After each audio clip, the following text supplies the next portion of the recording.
Salamlar, hər vaxtınız xeyir. Necəsiz?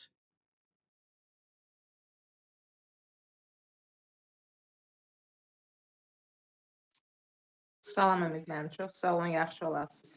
Təşəkkürlər. Hamı gəlsin, çox ehtimal ki, bir 10 dəqiqə işləmiş, hamı toplanacaqdır, elə başlayaq dərsə.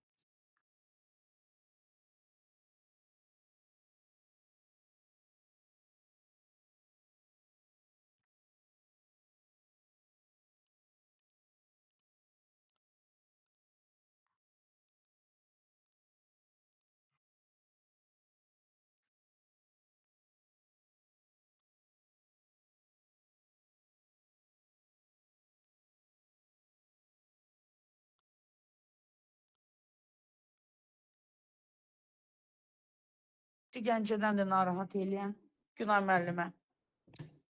Bəli, bəli, buyurun. Ümid müəllim, biz istəyirik ki, siz bizə öyrətdiniz Gemini-də iqralar hazırlamağa. Bəli. Biz istəyirik onu riyazi iqralar hazırlayıb və onu açıq dərsdə tətbiq eləməyə. Biz onu eləyə bilərikmi? Hansı formatda eləyə bilərəm? Ekrana mən onu proyektorla verməliyəm, 4 yerə bölməliyəm.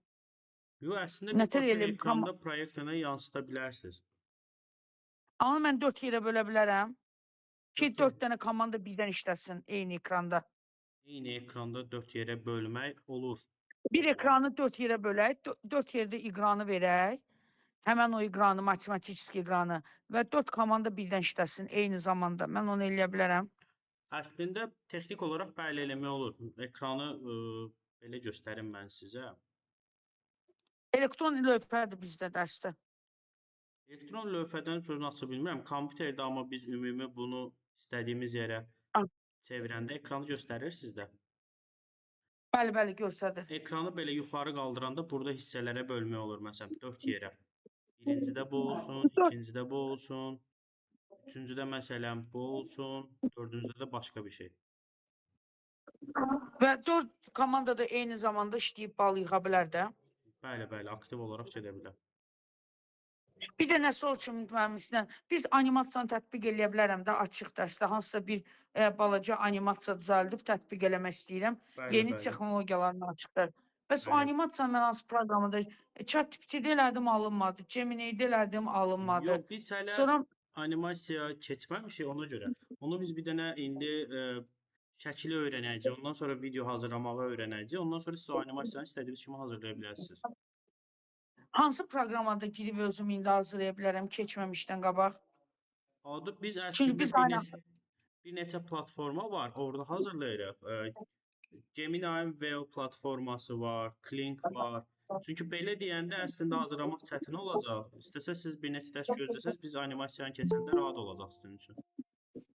Biz ayın axırına kimi açıq dərsi tətbiq eləməliyik. Mən də istəyirəm onu yeni innovasiyalarla, texnologiyalarla eləmək ona görə. 1, 2, 3 dərs sonra.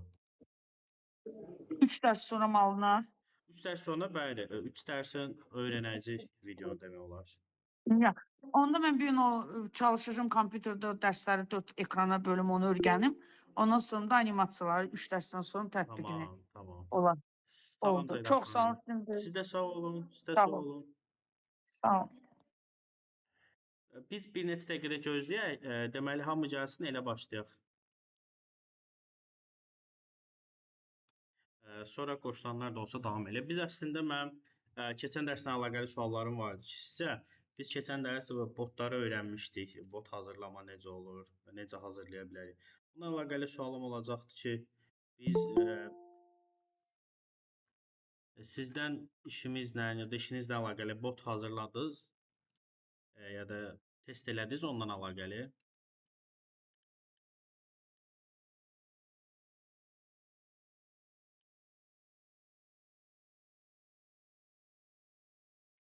Səsim gəlir?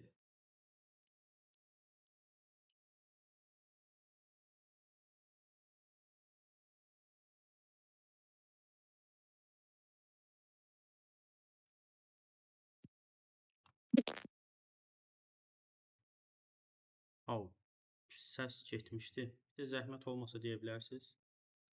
Aha, siz səhv eləmirəmsə, siz oyunlar göndərmişdiniz. İndi oyunlara baxacağıq birlikdə.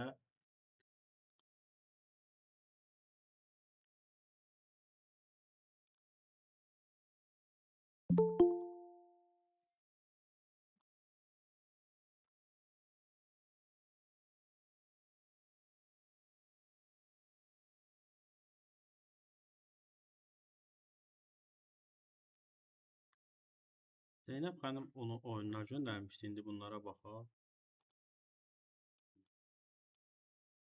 Bunun oynanış qaydasını ələ tutmağa çalışıram. Belə.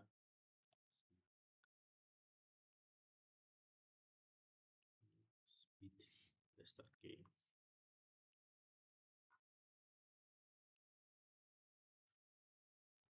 Amma bu oyunun üstündə arxa fonda musiqisi də var. Əməlli başlı işləmişsiniz yəni. Mən oynamağı bilmirəm. Daha bizi pul da yığa biləcək. Qəşəng, sonra çıxacaq. Piano. Bəli, Ümid bəy, o əvvəlki Penguin oyununda xeyli kod yazmışam ora, o oyun ortaya çıxana kimi. Həm də ki, orada action var. Deməli, actiona basanda istədiyi menüdəki o müştərilərin istədiyi menünü götürə bilir və bir də actiona basır, müştərilərə təqdim eləyir onu. Qırmızı aşağıda düymə olmalıdır. Məndə qırmızı göstərmir. Burada göstərmir nədənsə. Amma yəni bəlli olur ki, üstündə uzun müddət işlənilibdir. Yəni bir dəfə mi olur? Bəli. Bəli, çox sağ ol. Tamam. Qəşəng.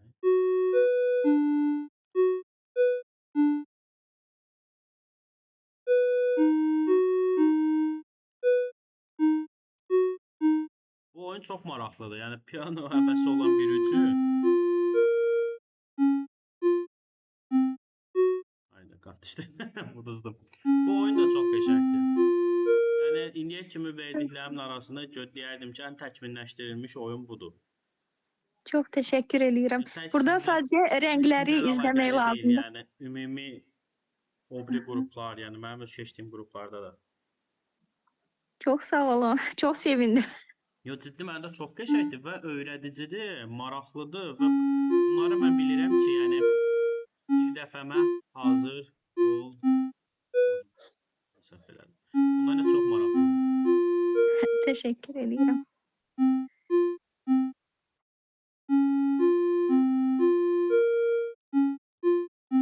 Yəni bunu eləyim, acığa düşdüm.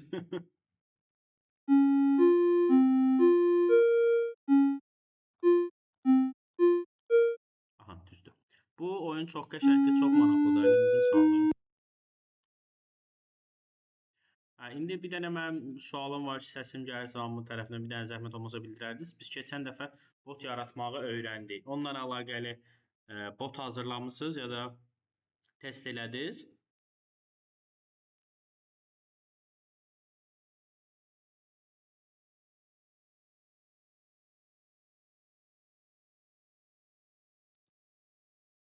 Heç kimdən cavab yox.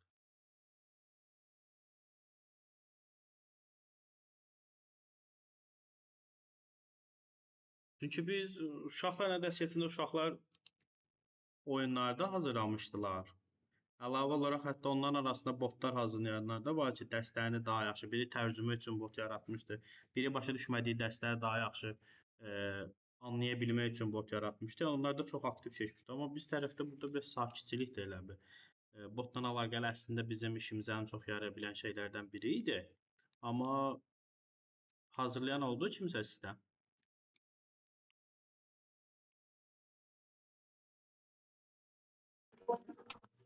Ümidvən biz açıq dərslər üçün hazırlayırıq. Elə neçə dənə bot hazırlamışıq ki, bizə hər bir mövzu haqqında hazırlayırıq ki, uşaqlara sonra başa salaq ki, bunu nətə işlədə bilərik dərslərimizdə. Hansı Yəni, platforma ilə hazırlayırdınız? Gemini ilə. Biz prosta onu hazırlayırıq ki, təkcə burada təlim keçən uşaqlar yox, bütün sinif bilsinlər, sinifdə aktiv olsunlar, hamısı hazırlaya bilsinlər. Yox, uşaqlar Ona görə. Buyurun. Siz bir dənə hazırladığınız Bizim varsa sinifdən 4 paylaşa nəfər bilərsiniz. qoşulsun. İçi ilə əlaqəli necədir, nətərdir, necə hazırladınız? O kompüterim dədiyimdə telefonla qoşulmuşam ona görə. Təqribən Özünüz açsam onu. Yox, təqribi Bir yəni neçə göstərmirsiniz də ən azından belə bildirsəz ki, nə ilə əlaqəli hazırladıq, nə iş görürdü. Sakrasheniya Drabi 5-ci sinif üçün hazırlamışıq. Uşaqlar kosmos uçurlar. Orada sakrasheniyalar eləyirlər. Sonra maşınla yarışmalarla hazırlamışıq. Pribavleniya Drabi. plus Ha, minuslarını hazırlamışıq. oyunlar. Düzdür. Hə, oyunlar, Nodnoku hazırlamışıq. Hə, hər bir uşağa tapşırıq vermişik, hazırlayıblar. Əla, əla. Yəni bizim Oyunlar sinifdən yaxşı. 4 nəfər gəlirsə, Bizdə onları motivirə çevirlər. bəli, bəli. Bizdə o keçən dərsdə biz bot hazırlamağı da öyrənmişdik. Hər hansı bir sahə üçün bir dənə bot hazırlamaq, oyun yox, botlar. Ki Gemini-nin daxilində biz bot hazırladıq, ChatGPT-də dediyi hazırlamaq olur. Hə, amma bir iki dənə mən test yazdım 10-cu sinif üçün test versin, onu eləyə bilmədim sözün düzü. İndi bir gün axşam çalışacağam onu eləməyə. Ondan əlaqəli əslində test eləmisinizsə, problem nə idi ya da nüans nə idi, onu elə bir müzakirə eləsək, onun Kitabı PDF-ini skaçet elədim, Aha. amma nəsə bir arada bilmədim. Bir gün axşam o üstündə baxacağam, görüm nətər eləyə bilərəm. Ona bir dənə baxarsınız, sonra bizə də Çat- bildirərsiniz ki, onun alınmama səbəbi nə idi? Çünki alınmama ehtimalı yoxdur. Biz baxaq, bəlkə orada nəsə Hə, yanlış bir- olunur. Hərdə nə isə yanlış eləyirəm. Bir gün axşam baxım görüm nəyi yanlış eləyirəm də bir də. Bir dənə zəhmət olmasa ondan sonra mənə də bildirərsiniz. Yaxşı, oldu. Bir dəqiqə gözlərin zəhmət olmasa. Bizdə əslində normalda biz indi o botları öyrənmişdik. Biz əslində indi dərsin ilk hissəsində o botlar hazırlansaydı, biz o botların müzakirəsini eləməli idi ki, məsələn, onları kimlər hazırlaya bildi, kimlər hazırlayanmadı, kimlərdə necə bir problem oldu. Onları biz aradan qaldırardıq ki, onu öyrənərdik, biz normalda şəkil dərsinə keçməliyik. Amma indi belə bir nüans var ki, mən orada problem varmı, yoxdur, bilə bilmirəm. Çünki elə bir hazırlanan bir şeyi görə bilsəydim, mən bilərdim ki, okey, bu tərəfləri tamamilə biz öyrəndik, o digər tərəfə keçə bildik. Ondan istənilmək olacaq ki, bir dənə zəhmət olmasa tapşırıqları deməli riayət eləyək ki, çünki o tapşırıqlar yerinə yetirilmədiyi sürəcə mən bilə bilmirəm gedişat necədir. Sadəcə onların sayəsində mən bilə bilirəm ki, siz nə qədər öyrənə bilmisiniz ya da alınır, alınmır. Çünki biz dərslər keçdikcə bu dərslərdə də elədir ki, zəncirvaridir. Dərsin bir hissəsində boşluq yarandısa, digər hissələrdə, yəni 2 dərs sonra siz bunun problemini hiss eləyəcəksiniz. Məsələn, biz promptları yaxşı öyrənə bilmədiksə, şəkil yaradanda biz çox ciddi problem yaşayacağıq. Video yaradanda ciddi problem yaşayacağıq. Bunların hamısı əslində biz zəncirvari dediyim kimi hamısını öyrənməliyik ki, gedişatda heç bir problem yaşanmasın biz tərəfdən. Yəni istəyim olacaq ki, indi hazır olmasa belə gələn dərsə mütləq və mütləq mən qrupada yazacağam. Deyəcəm də bildirsinlər ki, hamı bot hazırlasın. Sualınız olsa yaza bilərsiniz. Səvə-səvə nə vaxt istəsəz yaza bilərsiniz. Mən səvə-səvə cavablandıracağam. Amma paralelində bizim dərslər YouTube linki də vardı. YouTube-a yerləşdirilibdi. Yəni bütün ümumi dərs boyu danışdığımız hər şey orada rekord olaraq vardı. Nəsə o dərsə də baxa bilərsiniz təkrarlamaq məqsədi ilə. Ondan sonra nəsə bir sualınız olsa əlavə olaraq mənə yaza bilərsiniz. Gələn dərsə mən sizdən həm botları istəyəcəm ki, ən az bir bot hazırlansın ki, biz onun üzərində müzakirə apara bilək. Çünki indi biz onun əslində dərsin ilk yarısı müzakirəsini aparmalıydıq.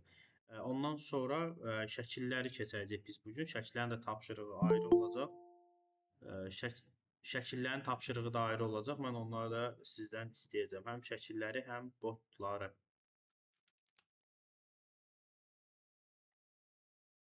Nə keçək bugünkü dərsimizə.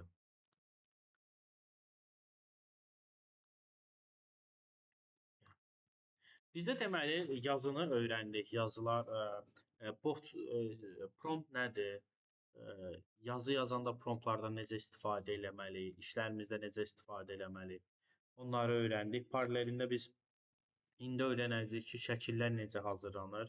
Şəkillərin hazırlanması haqqında bugünkü dərsimiz olacaq. İndi keçək şəkillərin.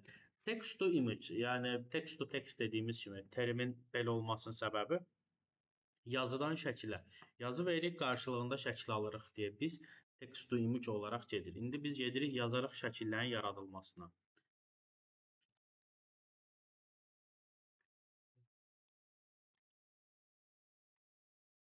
Text to image mətn əsaslı təsvirləri analiz edərək bizə şəkillər yarada bilən süni intellekt generativ AI texnologiyasıdır.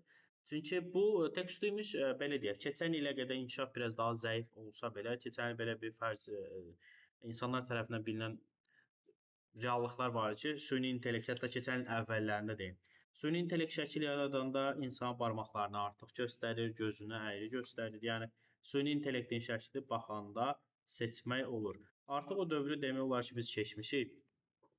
Süni intellekt şəkil yaradanda onu real şəkildən seçmə ərəfəsi artıq keçilib. Şəkil çünki o qədər inkişaf edib ki, artıq seçə bilməyəcək vəziyyətə gəlmişik və gedişat artıq video üçün də eyni vəziyyəti göstərir. Şəkil demək olar ki, tam inkişaf eləmiş formasındadır hal-hazırda. Birazdan özümüz də hazırlayanda görərik ki, nədir, necə hazırlanır. Çünki hal-hazırda, yəni əvvəllər biz fotoqraf deyiriksə, şəkil çəkə bilmirdik də, fotoaparatımız yox idi. Rəssam deyiriksə, rəsm çəkə bilmirdik. Yəni bunun üçün xüsusi bir ideyamızdan əlavə xüsusi bir yeteneğimizin olması lazımdır ki, rəsm çəkmək bacarığımız ya da foto çəkmək bacarığımız olmalıdır. Süni intellektin text to image vasitəsilə hal-hazırda biz ağlımızda olan ideyaları birbaşa şəkilə çevirə bilirik. Yəni ağlımızda olan hər şey hal-hazırda şəkilə çevrilə bilər. Sadəcə belə bir nüans var. Text to image-də ən əsas bilmək olduğumuz gərəkən şey promptlarla düzgün işləyə bilməkdir. Mən ona görə qeyd edirdim ki, biz promptlarla əlaqəli bir problem yaşayırıqsa, hal-hazırda bu şəkillərdə də bir üzə verəcək özünü və bizim üçün daha çətin olacaqdır. Ona görə şəkilləri yaxşı işləyə bilməyimiz üçün promptları yaxşı bilməliyik. Yəni promptlarla işləməyi düzgün bilməliyik. Ki, text to image necə işlər? İndi buna keçək ki, yazıdan süni intellekt vasitəsilə şəkil yaratmaq necə olur? Və onun xüsusi bir qaydaları var ki, belə deyək, o qaydalara əməl eləyəndə şəkil bizim istədiyimiz kimi olmur. Yəni hər hansı bir şəkil yox, fərdi. İstədiyimiz hər hansı şəkil olsun. Hər hansı bir şəkildir. Yəni hal-hazırda süni intellektlə şəkil yaratmaq çətin məsələ deyil. Demək olar ki, hamı yarada bilir. Bəlkə də siz də test eləmisiniz, amma burada əsas məsələ sizin istədiyiniz şəkli yarada bilməyinizdir. Əlavə olaraq bir dənə sualım olacaq ki, əvvəllər süni intellektlə siz şəkil yaratmısınız, istifadə eləmisiniz heç? Süni intellektin şəkil yaradan olub? Xeyr müəllim, istifadə eləməmişik. Yox, eləməmişəm. Mən bir ilk səfər eləyəcəm. Tamam, əla, tamam.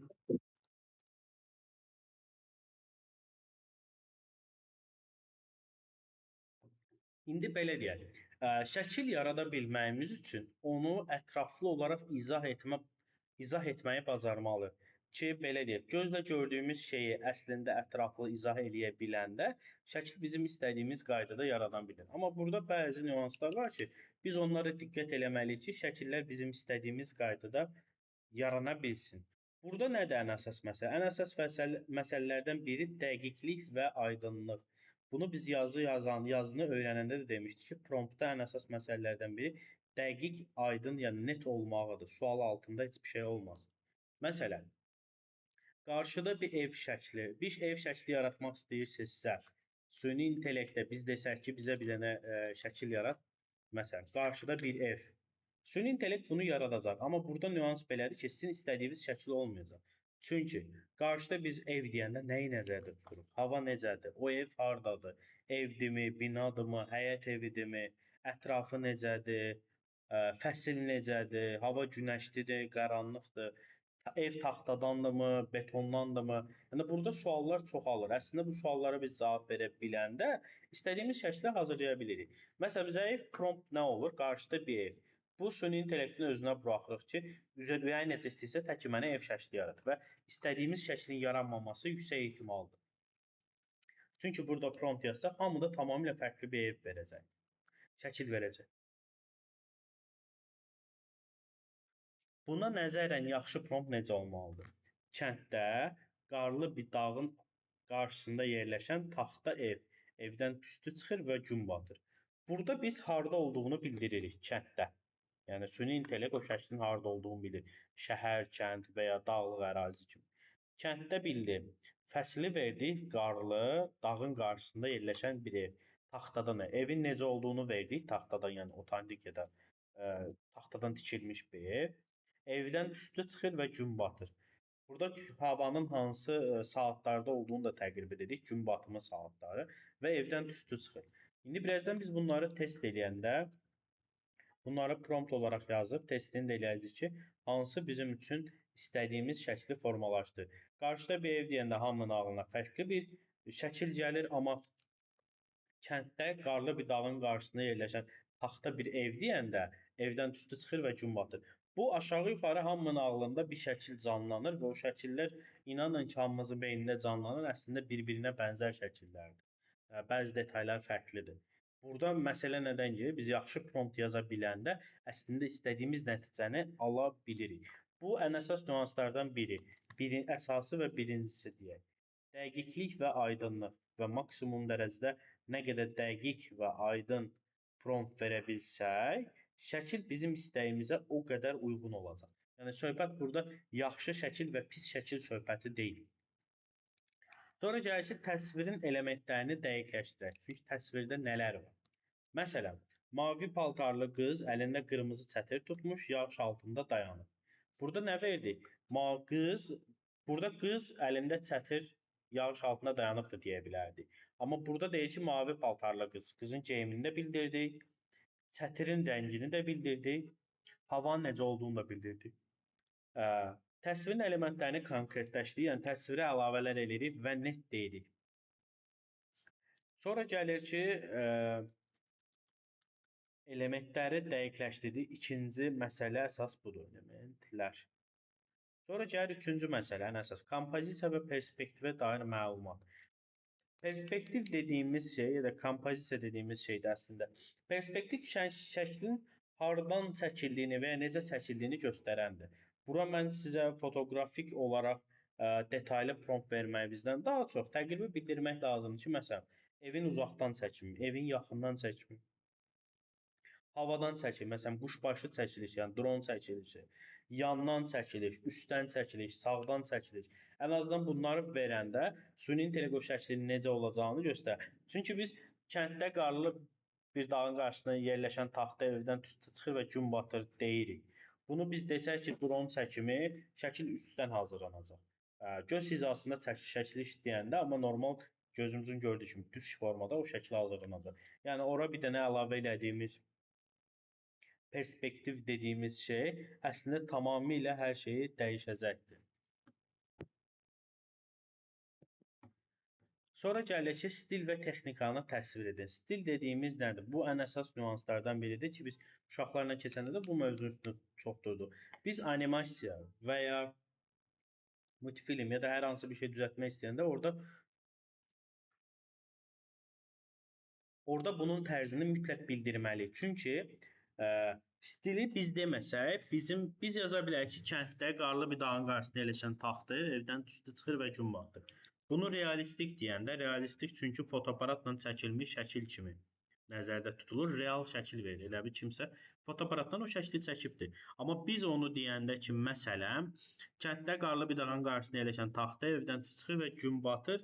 Nöqtə axırına da məsələn animasiya style ya da Pixar dediyimiz animasiyanın bir növü. Pixar stil ki, daha çox bunu istifadə eləyəcək. Ondan birazdan daha test eləyəndə daha ətraflı olacaqsınız. Məsələn, çünki Van Gogh üslubunda çəkilmiş parlaq rəngli və ultrarealistik mənzərə. Biz orada Van Gogh burada stilin adıdır. Siz Salvador Dali də deyə bilərsiniz, ya da Frida Kahlo deyə bilərsiniz, Picasso deyə bilərsiniz. Çünki onların bir tərzi var. Bu tərzlər dünya üzrə məşhur, məsələn, sürrealist tərzlərdir qeyd elədiklərimiz. Onun tərzində şəkil çəkə bilərsiniz və ya hər hansı bir şəkli real şəkil kimi kəndi, məsələn, uşaqları təsvir edir ki, balaca uşaqlar parkda top oynayırlar. Bunu verəndə realist şəkil kimi verəndə fotoaparatla çəkilmiş verir. Axırda biz əlavə eləyəndə ki, məsələn, animasiya tərzində olacaqdır. Onu da verir əməlli başlı multifilm kimi. Orada verdiyimiz əslində sonda stildə verdiyimiz bir dənə söz ümumi olaraq şəklin gedişatını tamamilə dəyişdirir. Və ondan sonra gəlir ki, ən əsas şeylərdən biri arxa fon və atmosferi əlavə etmək. Ki, nəyə görə? İndi bunu canlandıraq. Tropik adada günəşin batdığı vaxt sərin küləklə ağacların hərəkət etdiyi bir mənzərə. Burada məkanı verdik, saatı verdik, harda olduğunu verdik. Yəni bu atmosferi əlavə edəndə şəklin rəngi belə dəyişməyə başlayır. Çünki biz burada artıq şəklin necə olduğunu oxuyanda avtomatik ağlımıza gəlir. O Bounty-nin reklamları kimi ağlımıza birbaşa gəlir ki, tropik ada, günəşin batdığı vaxt, sərin küləklə ağacların hərəkət etdiyi bir mənzərə. Bunu oxuyan kimi artıq hamımızın ağlında bir səhnə canlanır. Aşağı yuxarıda dediyimiz kimi bu səhnələr bir-birinə bənzər səhnələr olacaqdır. Çünki promptu düzgün və ətraflı verəndə istədiyimiz nəticəni çox daha net görürük. Yəni burada əslində belə bir nüans var. Onu mən qeyd etmək istəyirəm ki, biz yaxşı prompt hazırlamaq deyəndə, şəkilli yaxşı promptu siz belə düşünə bilərsiniz. Yəni mən o perspektivdən baxanda söhbət daha aydın gəlir. Yəni bir roman, bir roman yazan, bir kitab yazarının biz oxuyanda bir hekayəsini görürük ki, bəzən o bizə bir səhnəni göstərə bilmək üçün, halbuki kitaba yazıbdır. Bir səhnəni göstərə bilmək üçün bəzən 2 səhifə yazı yazır. Məsələn, deyək ki, X bir xarakter otaqdan içəri girdi. Otaq qaranlıq, loş işıqlı idi. Pəncərədən işıq süzülürdü evin içinə. Pəncərədə dibçəklər var idi. Evin yatağı dağınıq idi. Stolun üstündə çörək qırıntıları vardı. Qazın üstündə köhnə çaydanlıq var idi. Bunu bizə roman elə bir kitab yazarı təsvir edir. O təsvir elədikcə siz görürsünüz ki, axırda o səhnə sizin beyninizdə canlanmağa başlayır. Ona görə mənim fikrimcə ən yaxşı prompt yazarları şəkillə əlaqəli yazarlardır ki, prompt yaxşı bacaranlar. Çünki o bizə kitabda o şeyi təsvir edir və biz o səhnəni birbaşa ağlımızda net olaraq canlandıra bilirik. Bu o demək ki, deməli yazar orada yaxşı bir iş ortaya çıxardıbdır və yaxşı nəticə verib ki, biz onları birbaşa ağlımızda canlandıra bilirik. Mən də istəyərdim ki, siz bu bənzətməni daha belə net başa düşə bilərsiniz ki, bir növ biz şəkil hazırlayanda yazarları nəzərdə tutaq ki, məsələn, onlar bir kitab yazanda necə dediyimiz kimi 3 səhifə ilə bəzən bəlkə də bizə 3-5 saniyəlik videonu bizə göstərə bilmək üçün yazırlar o səhnələri. Süni intellektdə də əslində məntiq eyni məntiqdir. Siz ona o şəkli yaratmağını istəyəndə maksimum dərəcədə biz ona məlumat verməliyik. Məlumat verməliyik ki, o şəkli bizə yarada bilsin. İstədiyimiz şəkli yaratsın. Hər hansı bir şəkil yaratmasın. Sinif istədiyimiz sinif olsun, tələbələr istədiyimiz tələbələr olsun, geyimləri istədiyimiz olsun, havanın durumu istədiyimiz olsun, sinifin otağı istədiyimiz kimi olsun. Bunlara nə qədər ətraflı biz məlumat versək, süni intellekt onu bizim üçün hazırlaya bilər.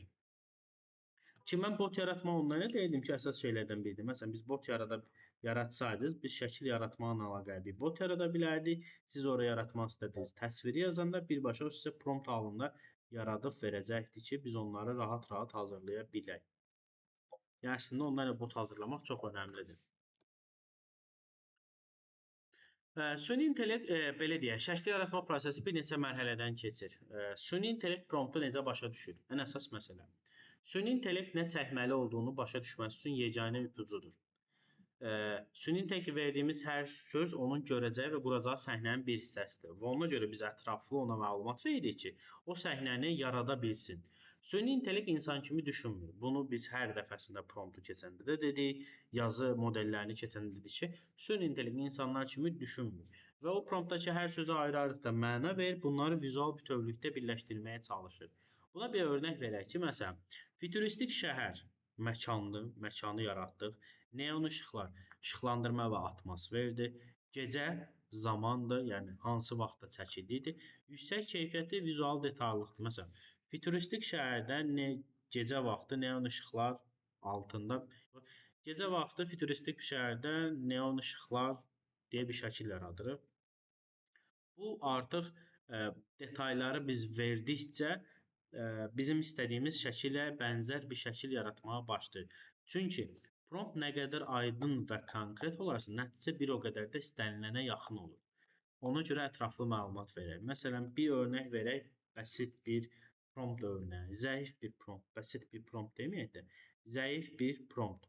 Zəif bir prompt nə olur? Bir şəhər.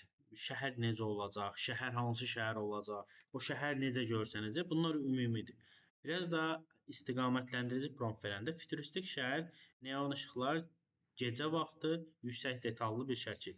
Bu artıq bizim istəyimizə uyğun şəkil yaradacaqdır. Çünki bu dəqiq və istiqamətləndirici bir promptdur.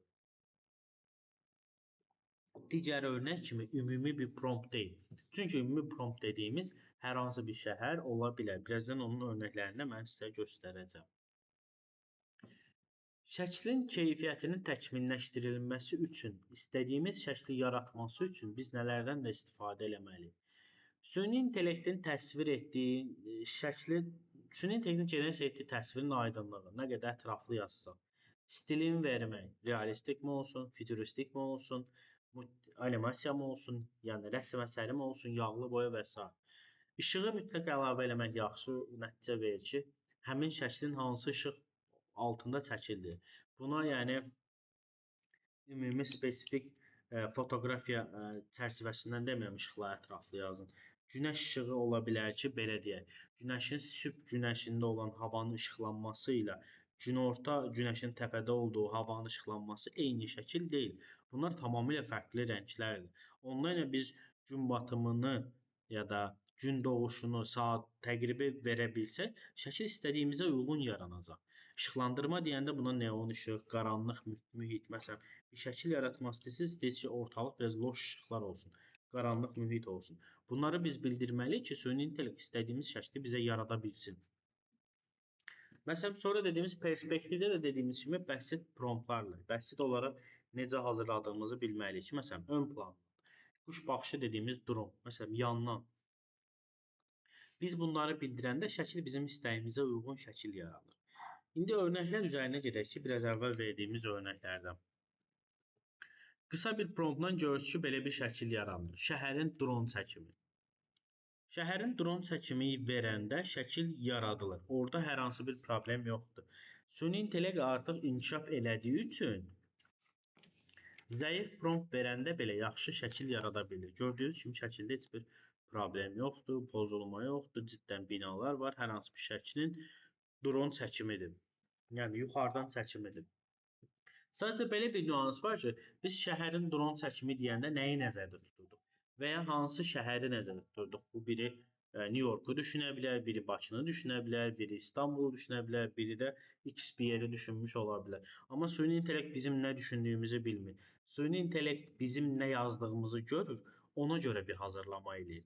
Biz yazdıq şəhərin dron çəkimi. Okey, bu şəkil yaxşıdır, yaxşıdır. Amma burada məsələ süni intellektin yaxşı ya da pis şəkil yarada bilməsi deyil. Süni intellektin bizim istədiyimiz şəkli yarada bilməsidir ki, bu şəkil bizim istədiyimiz şəkil deyil. Keçək digər şəklə. Məsələn, artıq bu şəklə baxırıq ki, bu şəklin indi promptuna baxın, bu şəklin promptuna baxın. Əslində biz bu şəkli yaratmaq istəyirdik. Amma bu promptu yazaraq o şəkli yaratmamız mümkündür. Mümkün deyil. Biz bu şəkli yaratmaq istəyirsək, belə prompt yazmalıyıq. Keçək indi promptun detallarına baxaq ki, promptda nə yazdı. Axşam saatlarında narıncı və bənövşə tonlarla əhatələnmiş gün batımı zamanı Bakı şəhərinin yüksəkdən dronla çəkilmiş görüntüsü. Axşam saatları narıncı və bənövşə əhatələnmiş gün batımı zamanı Bakı dron dediyimiz yüksəkdən görüntüsü. Hələ ki düzgündür. Kadrda Flame Towers və sahil boyu bulvar panoraması olsun. Bu da var. Hava açıqdır. Xəzər dənizinin səthi günəşin şüalarını əks etdirir. Bu da tamamdır. Realist və yüksək detallı sinematik atmosferdir. Yəni bu şəkli animasiya deyilir, realistdir. Bu da nə deməkdir? Yəni şəkli biz fotoaparatın çəkdiyi kimi bir şəkil istəyiriksə, orada realist olduğunu vurğulamalıyıq. Realist dediyimiz gözümüzün gördüyü şey, bir növ belə deyək.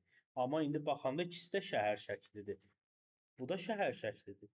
Bu da şəhər şəklidir. Amma bizim istədiyimiz şəkil budur. Biz əgər belə bir şəkil istəyimizə uyğun istəyiriksə, biz belə prompt yazmağı bacarmalıyıq. Belə prompt yazmadığımız sürəcə belə şəkil bizim istəyimizə uyğun alınmayacaq. Siz platformaya Bakının dronla çəkilmiş görüntüsü yaza bilərsiniz. Amma yəni Bakının görüntüsü hər hansı bir görüntü olacaq. Orada sizin detallar yox. Biz burada havanın durumunu yazmışıq, axşam saatları, buludun günəşi necə görsəndiyini yazmışıq, perspektivi yazmışıq, kadrda nələr olacağı detalları əlavə eləmişik, havanın açıq olduğunu bildirmişik. Hətta Xəzər dənizində günəşin sönük şüalarını əks elətdirdiyi bir görüntü də istəmişik ki, gördüyümüz kimi bu hamısı bizim yazdığımız mətnə uyğun verir. Mətndən kənara çıxmayıb. Onlarla yaxşı şəkil hazırlamaq istəyiriksə, yaxşı deməyək də, istədiyimiz şəkli hazırlamaq istəyiriksə, buna görə yaxşı prompt yazmağı bacarmalıyıq. Çünki istədiyimiz şəkil, istədiyimiz video hər hansı bir prompt əsasında olmur. Bunun üçün təkmilləşdirilmiş prompt yazmağı bacarmalıyıq və yazdığımız promptun qarşılığında biz o şəkli ala bilərik. Buradan da bu nəticəyə gəlirik ki, yaxşı promptla pis prompt arasındakı fərq, yəni heç birində pis şəkil hazırlanmır, biz görürük, bu da pis şəkildir. Sadəcə pis prompt dediyimizdə nə, qısa prompt dediyimizdə hər hansı bir nəticə olur. Yəni bizim istəmədiyimiz nəticə belə ola bilər. Hər hansı bir nəticə. Yəni bu da bizim istədiyimiz şəkil deyil. Ətraflı promptun fərqi sondadır ki, birbaşa istədiyimiz şəkil. İstədiyimiz şəkli də yaratmaq istəyiriksə, ətraflı prompt yazmağı bacarmalıyıq. Keçək digər örnəyə. Burada məsələn bir rəsm əsəri kimi çəkmişik yağlı boya tərzində. Rönesans tərzində bir qadın rəsmi. Prompta baxanda, okey, şəklə baxanda promptla tərs bir şey yoxdur. Ki, Rönesans tərzidir, okey, Rönesans tərzidir, qızdır, qadındır, okey, qadındır. Rönesans tərzində olan qadındır, okey, qadındır. Şəkildə bir absürdlük yoxdur, hər şey qaydasındadır. Sadəcə bizim ağlımızda olan şəkil buydu, deyildimi sual altında olan məsələ budur. Sonra keçirik ətraflı prompt örnəyinə, digərində olduğu kimi. Bu amma birbaşa bizim təsvir elədiyimiz şəkildir. Ətraflı prompt istədiyimiz nəticə. Promptu oxuyuruq burada. Biz burada oxuyuruq ki, promptu Rönesans tərzində bir qadın rəsmi. Çox belə bəsit promptdur. Hər hansı bir nəticə verə bilər, süni intellekt bizə hər hansı bir şəkil verə bilər. Siz bu promptu yazanda hər dəfə fərqli şəkillər alasınız. Hər dəfə fərqli qadın, hər dəfə fərqli şəkillər alasınız. Amma bu promptu biz test eləyəndə, birazdan test eləyərək baxarsınız, aşağı-yuxarı bu şəklə bənzər bir şəkil yaradacaq, eynisi olmasa da. Eynisinin olmamasının səbəbi o ki, süni intellektlə yaradılmış hər şəkil bir dəfə yaradılır. İkinci örnəyi olmur. Ondan eyni şəkli təkrar-təkrar bir şəkli təkrar-təkrar yaratmaq mümkün deyil. Hər dəfə şəkli yaradanda fərqli ya da bənzərləri olacaq. İndi bunun promptunu oxuyuruq ki, burada promptda nədir? Rönesans dövrünə xas tərzdə çəkilmiş ultrarealist qadın portreti. Qadın sakit və dərin baxışlarla qarşıya baxır. Dərisi incə və porselen kimi tərtib olunur. Geyimi klassik Rönesans libasıdır. İpək və brokatdan hazırlanmış. Qızıl naxışlı, dərin bənövşəyi və zümrüd yaşlı tonlarda. Okay. Saçları dalğalı şəkildə arxaya yığılıb, bu da tamam. Başında incə bir örtük yerləşir, bu da tamam. Işıqlanma yalnız bir pəncərədən gəlir və bu bir üslubun adı idi ki, bunu mən yazmışdım. Caravaggio üslubunda texnika ilə işlənilibdir, yəni şəkil bir tərəfdən üzünə vurur. Bu texnika əslində mən internetdən götürmüşdüm ki, bu bir rəssamın texnikasıdır ki, şəkilə işıq verən rəssam olaraq da gedir ki, onun ilk dəfə şəkillərdə bir işıq o qədər canlı verə bilir ki, bildiyin elə bu fənərlə ya da şamla ora işıq tutmuşsunuz. Yəni üz və əllər işıqda, fon isə qaranlıq, zərif kölgə ilə örtülmüşdür. Arxa fon minimalist və dumanlıdır, diqqət tam portreyə yönəldir.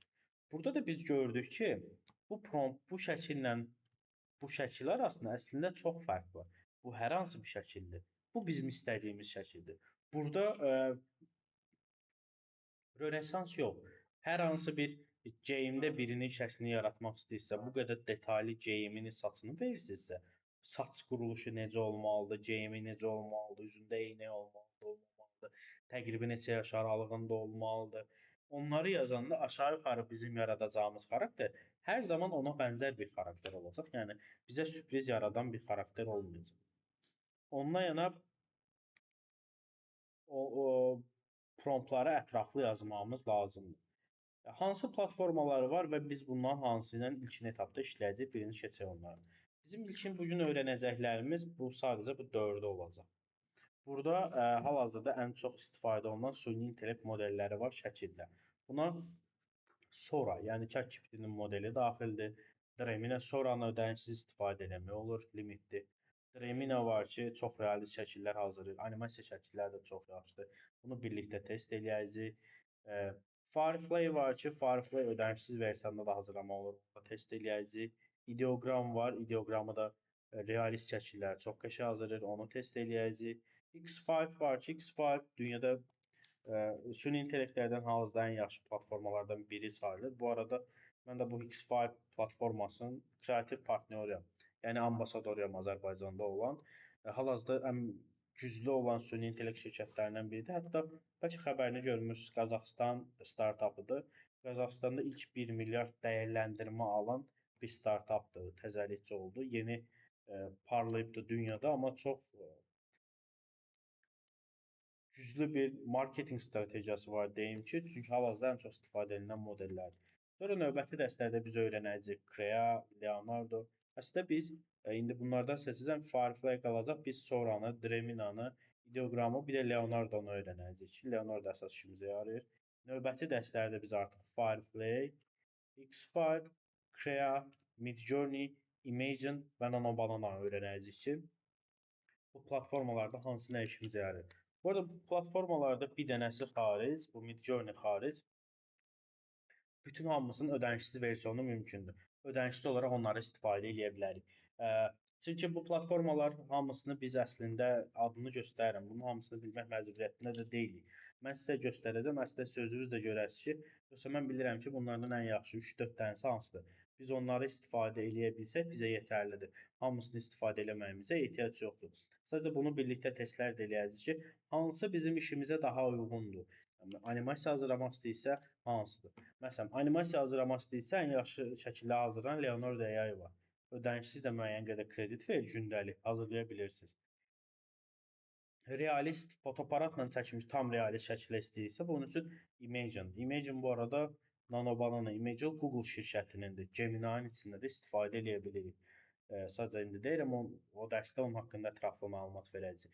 Məsələn, incəsənət art şəkillər, kreativ şəkillər hazırlamaq istəyirsə, Midjourney istifadə etməliyik. Prosta buradan başından məlumat verib, bu sonra ChatGPT platforması dedik. Mart ayında gələn yeniləmədən sonra artıq daha yaxşı şəkillər hazırlaya bilir. Ödənişsiz istifadəsi var. Dremina hal-hazırda tamamilə ödənişsizdir və adını eşitmişsiniz ehtimal ki, CapCut platforması var. Video editləmək üçün daha çox istifadə olunur. CapCut deyə yazılır. O onun süni intellekt platformasıdır və ödənişsiz istifadə etmək hal-hazırda mümkündür. Firefly Adobe şirkətinindir, yəni əsasən dizaynerlər istifadə edirlər. Ideogram ən birinci çıxan süni intellekt modellərindən biridir. Logo və tekstur bir şeylər hazırlayanda ideogramdan hazırlayırıq. X5 daha çox bir növ Pinterest şəkli kimi deyə ya da filtrlənmiş Instagram şəkilləri hazırlayırlar. Daha çox qızların istifadə elədiyi şəkillərdə istifadə olunan effektlər oradadır. Kreada ilk çıxan süni intellekt modellərindən biridir. Ən çox istifadə olunan modellərdəndir. Leonardo da ilk çıxan süni intellekt modellərindən biridir. Hətta keçən il Leonardo-nu Canva bəlkə istifadə edirsiniz. Canva platforması var. Canva platforması keçən il Leonardo-nu alaraq öz daxilinə qatdı. Leonardo hal-hazırda ən yaxşı, mənim fikrimcə, animasiya şəkilləri hazırlayan platformalardan biridir. Biz uşaqlarla keçəndə də test elədik, uşaqların da çox xoşuna gəldi bu platformadan. Biz bugün evə tapşırıq verəndə də bu platformadan istifadə edib o tapşırıqları hazırlamalı olasınız. Sonra gəlir Midjourney. Midjourney dünyada öz sahəsi üzrə tək olan yeganə şirkətdir və dünyanın ən yaxşı şəkillərini hazırlaya bilən platformalardan biridir hal-hazırda. Amma buranın belə bir nüansı var ki, bu şəkillər daha çox biraz incəsənət yönümlü hazırlayır. Tam realist şəkil hazırlaya bilmir. Tam belə fotoaparatla hazırlanmış şəkli hazırlamağa çətinlik çəkir. Ondan onun tam elə hazırlanması demək olar ki, mümkün deyil. Sonra gəlir, bunun ödənişsiz versiyası yoxdur. Bir dənə bu boyda platforma içərisindən hamısını test eləyə biləcəyik. Bir dənə Midjourney edə bilməliyik ki, Midjourney pulsuz versiyası yoxdur, sırf pulludur, amma onu yenə mən sizə göstərib tanış eləyəcəm. Aylıq $10 paket almaq lazımdır onu istifadə eləmək üçün. $10-lıqla da 200-ə yaxın şəkil yaratmaq mümkündür. Amma bu bizə belə əsas şərt bir şey deyil. Almaq istəyən alıb istifadə edə bilər, istəməyən də digər platformalardan düzəldə bilər. Sonra gəlir biz öyrənəcəyik Imagen. Imagen Google şirkətinin dediyimiz kimi Gemini'nin içindən istifadə eləmək olur. Biz ödənişsiz olaraq hardan istifadə edə bilərik onları da mən sizə deyəcəm ki, testləri ondan edə bilər. Burada bir dənə axırda Nanobanana var. Bu aralar sosial mediada çox məşhurdur, bəlkə adını eşidərsiniz. Adını eşitməsəz də işləri görərsiniz ki, bəziləri uşaqlıq şəkillərini hazırlayır ya da hər hansı məşhurdan bir şəklini hazırlayır. Ya da öz şəklini götürür, xüsusi bir geyimdə hazırlayır ki, buna mən örnək sizə göstərim.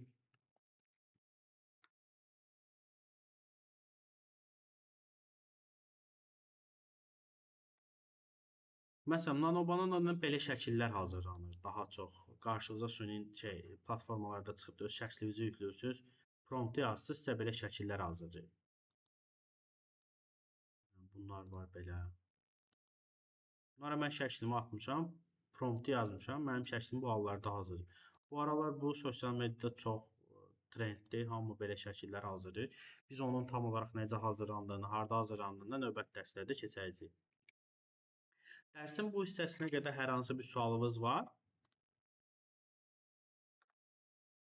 Sualınız varsa zəhmət olmasa bildirərsiniz.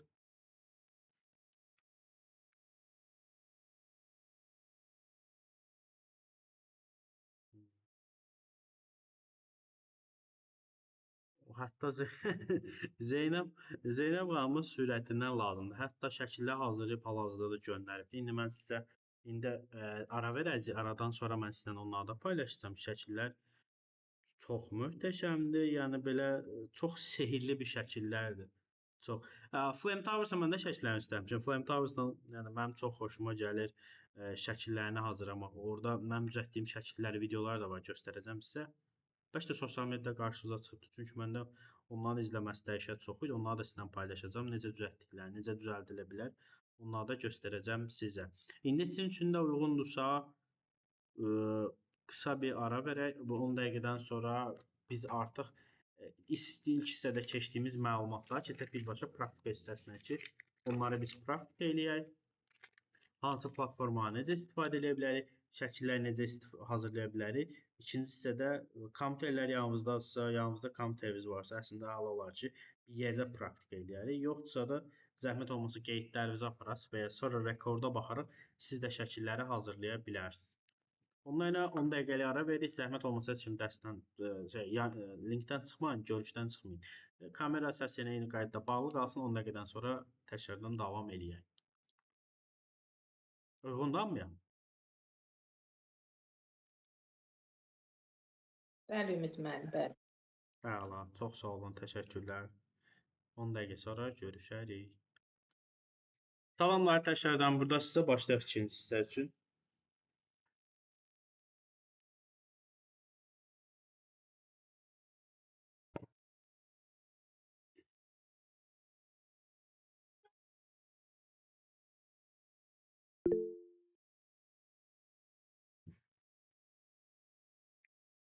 Əla, başlayaq. 1 dəqiqə.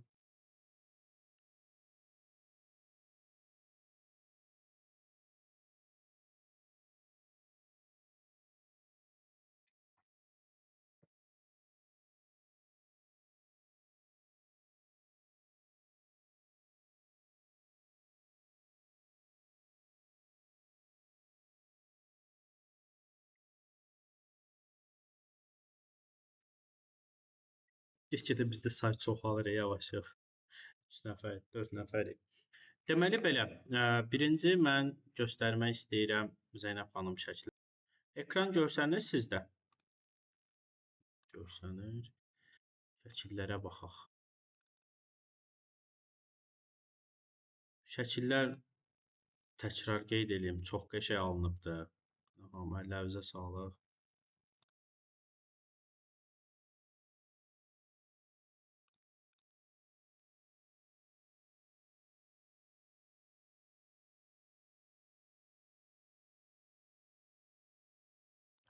Çox maraqlıdır. Əllərinizə sağlıq. İndi mən bu Flame ilə əlaqəli mənim də çox maraqlı düşünürəm ki, elədiyim şeylər mənə çox maraqlı gəldi, sizlə də paylaşım. Flame Towers-dan əlaqəli. Flame Towers-ın mən buradan başlamışdım birinci. Belə bir videosunu hazırlamışdım. Xalça naxışları ilə. Hətta yəni 60 mində izlənmə almışdı bu. Sonra biz xəbərlər çıxmışdı, tramvay gələcək. 2030-35-ə qədər Bakıya tramvaylar tramvay xətti çəkiləcək. Bununla əlaqəli belə bir şey hazırlamışdım. Arxa fonda ilə Flame Towers. Sonra Flame Towers-ı belə qar kürəsinin içində hazırlamışdım. Sonra yenə Flame Towers. Bunu hazır paylaşan vaxt həmin vaxt qar yağırdı və çox adam bilmədi ki, bu realdır yoxsa süni intellektdir. Bu paylaşılan vaxtı, həm vaxt dediyim kimi qar yağan vaxt fevralın 21-i. Bu da 30 min izləmə almışdı. Sonra belə bir şey hazırlamışdıq yenə Flame Towers arxa fonda. Bunu Novruzla əlaqəli paylaşmışdıq. Flame Towers'dan bu da axırıncı bəlkə qarşımıza çıxıb çıxmayıb bilmirəm. Mən bunu Formula 1-də paylaşmışdım.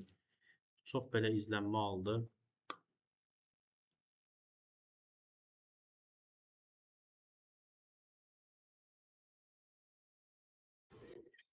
Ümid bəy, bu hansı proqramlardadır bu hazırladıqlarınız? Bunlar hələ ki videodur. Video hissəsinə keçəndə birinci bunların hansı proqramdan şəkillər hazırlandığını öyrənəcəyik. Ondan sonra video hazırlanmasını, yəni ortaya satılan bir 3 dərsə qədər, önümüzdəki 3 dərsə qədər bunları öyrənmiş olacağıq. Sadəcə burada demək istədiyim nədir? Bunlar çox diqqət çəkici olur. Yəni süni intellektlə hazırlanmış şeylər ki, biz istədiyimiz hər hansı bir şeyi süni intellektlə hazırlaya bilirik. Çünki bunu 235 min izləmə almışdı bu Instagramda. Hətta yəni bu söhbət biraz çox yayılmışdı. Bizdə deputatlar paylaşdı bunu. Sonra Leyla xanım paylaşmışdı, Arzu xanım paylaşmışdı Instagramda da. Onlar da özləri də paylaşmışdı. Mənə xoşlarına gəlib ki, paylaşıblar. Necə biz platformalara bu promptlarla əlaqəli birinci qarşıda bir evi yoxlayaq. Ki, bu necə bir şəkil yaradacaq. Biz şəkil düzəltməyə birinci keçək. Sonra dediyimiz şəkilin içindən şəkil düzəltmə. Bu pulsuz, pullu versiya fərq eləmir. Gəlirik bura, şəkli yazdıq, qarşıda bir ev.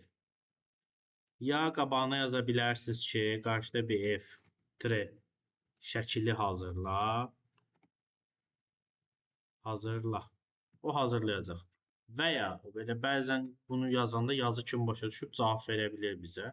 Əgər elə bir şeyin də biz qarşısını almaq istəyirsə birbaşa, buradan gəlib görsel oluştur var. Bunu seçəcəyik, vurduq. O bizə hazırlayacaq. Biz indi bunu baxaq görək, başqa hansı platformalar var, onlarla qarşılaşdıraq öyrənəcəyimiz. Keçək sonra Dremina. Dremina saytın adını göstərəcəm, zəhmət olmasa bura diqqətlə baxın. Dremina yazılır. Belə. Dremina. Yazanda sizin qabağınıza, mən bu ekranı da yaxınlaşdıram burada. Belə bir sayt çıxacaq. dremina.capcut.com. Bu sayta giriş edirik.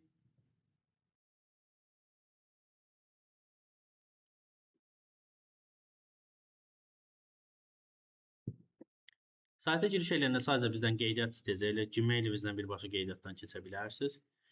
Sonra qarşımıza belə bir şey çıxacaqdır. Oradan birbaşa hazırlaya bilərik. Bir dəqiqə bağışlayın, zəhmət olmasa. Sonra qarşımıza bu çıxacaq. Bir create hissəsinə bir dənə girəndən sonra qarşımıza belə bu uşaqlar üçün hazırladığımız şəkillərdir. Birbaşa bunlar ki, üçüncü gün uşaqlarla bir yerdə hazırlayaq ki, animasiyalarından necə şəkillər hazırlaya bilərik. Bizdə qarşıda bir ev. Bu arada belə bir nüans var ki, onu mən sizə bildirim ki, ChatGPT xaric bütün platformalara demək olar ki, promptlara hər zaman ingilis dilində yazmalı. Mənim uşaqlar niyə qoşulmadı? Necə? Uşaqlar niyə qoşulmadı? Cəmi 2 uşaq var. Yox, uşaqların dərsi 3-cü, 6-cı gündür. Bu gün mentorların dərsi. Hə, oldu mən. Promptları hər zaman ingilis dilində yazmalıyıq. Bu bildiyimiz qarşıda bir ev yaratmaq istəyirik. Bunu elə bir dənə translate məsələn çevirdik. Gəldik bura, dırnaq içini yazmağa ehtiyac yoxdur, sildik. Təkrar göstərək hardan girdik. Dremina saytına girəndə bizi belə bir yer qarşılayır. Orada create hissəsinə giririk. Create hissəsinə promptumuzu yazırıq. Məsələn, qarşıda bir ev. Sonra burada gəlirik, şəklin hansı ölçüdə olacağını istəyirsə. Məsələn, eninə mi istəyirsiniz, uzunluğuna mı istəyirsiniz? Məsələn, biz indi yaxşı görsənməsi üçün eninə eləyəcək ki, 16:9 ölçüsünü dəstəkləyir. Və fikir verirsə 0. Hal-hazırda bu ödənişsizdir. Ödənişsiz versiyada istifadə edə bilərik. Vuraq, hazırlasın bizim üçün. Biz indi sonra baxaq ChatGPT-yə, ona, sonra hansı vardı? İndi keçək ideogramı da test eləyək. 4 platformanı eyni anda test eləyək gedək. Ideogram. AI. Bu belə yazılır. Ideogram AI. Bu bizim üçüncü platformamız. Biz ChatGPT-yə vurduq şəkil hazırlasın, yəni sonra. İkinci Gemini-yə vurduq şəkil hazırlasın. Üçüncü ideogram. İdeogram saytımızda budur. Ideogram.ai logosu belə olur. Zəhmət olmasa saytlara girəndə mütləq adına və logosuna diqqət eləyin ki, çünki hər hansı bir başqa sayt reklamını çıxa bilər qabağına. Biz yanlışlıqla başqa bir sayta girmiş ola bilərik. Ideogram AI saytına giriş eləyirik. Orada bəsit olaraq logomuzdan, mailimizlə qeydiyyatdan keçirik. Bura gəlib home hissəsində birbaşa promptu yazıb şəkli vura bilirik ki, bizim üçün hazırlasın. Generate. Məndə credit deyə vurmadı. Şəkli burada hazırlayandan sonra birbaşa creation hissəsindən şəkillərə qarşı baxa bilirsiniz ki, burada promptu yazdıq. House in front. Ölçüsünü seçdik. Sonra generate hissəsini vururuq burada. Hazır olandan sonra bu creation hissəsinə düşəcəkdir.